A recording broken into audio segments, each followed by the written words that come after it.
ketika umur 25 tahun sebagai tokoh pemersatu, dia dinikahkan dengan seorang perempuan janda yang usianya seumur ibu. Ya, kalau kita namanya berondong ya. Suami berondong itu sebenarnya lebih muda, 15 tahun seumur ibunya sendiri. Dan itu dulu menjadi dulungannya Nabi Muhammad karena dia pernah bekerja sama Khadijah.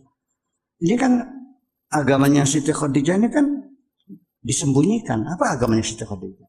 Yang pasti dia bukan penyembah berhala. Yang pasti dia bukan Yahudi. Agamanya apa? Tetapi kalau kita lihat dari pernikahannya dengan Nabi Muhammad tidak pernah berpoligami. Ya. Di Jazirah Arabia, Yahudi berpoligami. Penyembah berhala, musyrik juga berpoligami. Orang Islam berpoligami. Yang tidak berpoligami agamanya apa? Nah, nanti Bapak yang menjawab sendiri. Tetapi yang jadi pertanyaan bagi saya, yaitu ketika Nabi Muhammad Shallallahu Alaihi Wasallam menerima wahyu, dikonsultasikan dengan seorang ahli spiritual. Siapa namanya? Waraqah bin Nawfal, seorang pendeta. Nabi Muhammad, Nabi kita, mengkonsultasikan wahyu itu dengan seorang pendeta. Jadi Khadijah ini siapa sebetulnya? Ini jadi masalah. Ini sebetulnya ada yang disembunyikan. Ada yang disembunyikan. Ya, jadi silakan kesimpulan saja agamanya apa. Tidak mau dimadu dan mengkonsultasikan wahyu itu dengan seorang pendeta. Jadi agamanya apa? Kemudian juga ketika sahabat-sahabat Nabi Muhammad itu ditindas, diintimidasi oleh orang-orang Quraisy di situ, terpaksa harus diungsikan, dihijrahkan, diamankan. Kemana? Ke Habasyah, kepada orang-orang Nasrani. Kemudian apa yang terjadi? Mereka dihormati di situ. Ada apa sesungguhnya ini? Nanti kalau sudah habis waktu supaya saya fokus menyampaikan ini, saya tidak melihat jam lagi. Tolong dikasih tahu 5 menit sebelum ini tidak kasih tahu, biar saya bisa fokus. Nah kemudian lagi kita lihat bahwa ketika Nabi Muhammad itu bisa menaklukkan kota Makkah, idza jaa nasrullahi wal fathu wa ra'aita an-nasa yadkhuluna fi dinillahi afwaja fasabbih bihamdi rabbika wastaghfirhu innahu kana tawwaba.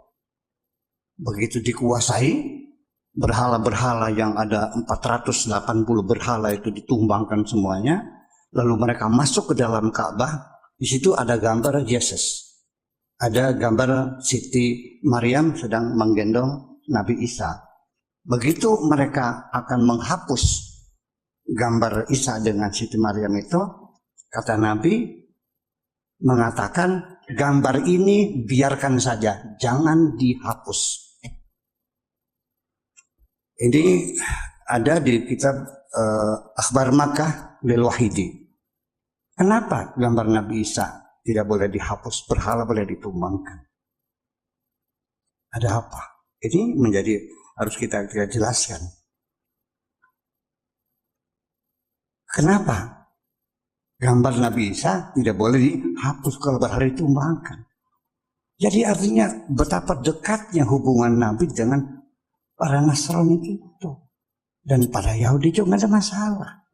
Yang perlu kita ketahui bahwa yang mengusir, menghalau orang-orang Yahudi dari kota Madinah bukan Kanjeng Nabi, tapi Sayyidina Umar.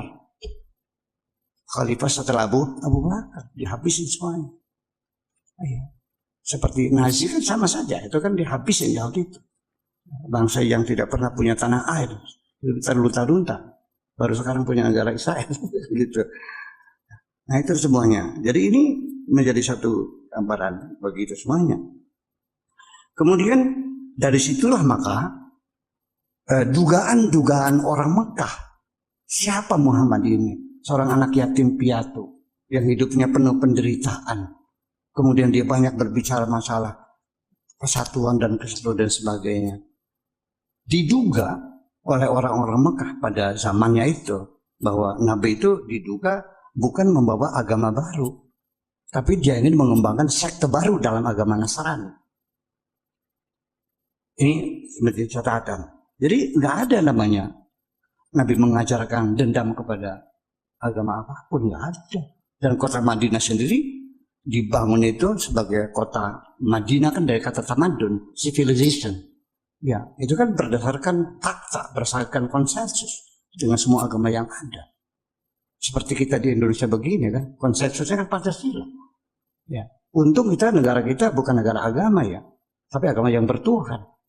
Kalau negara beragama itu sangat efektif sekali dan sangat menguntungkan sekali seorang diktator untuk melaksanakan kediktatorannya, karena semua keputusan agama yang tidak bisa dibantah. Ini persoalannya. Ya, kita sudah bersyukur kita negara beragama kok. Tuhan Yang Maha Esa.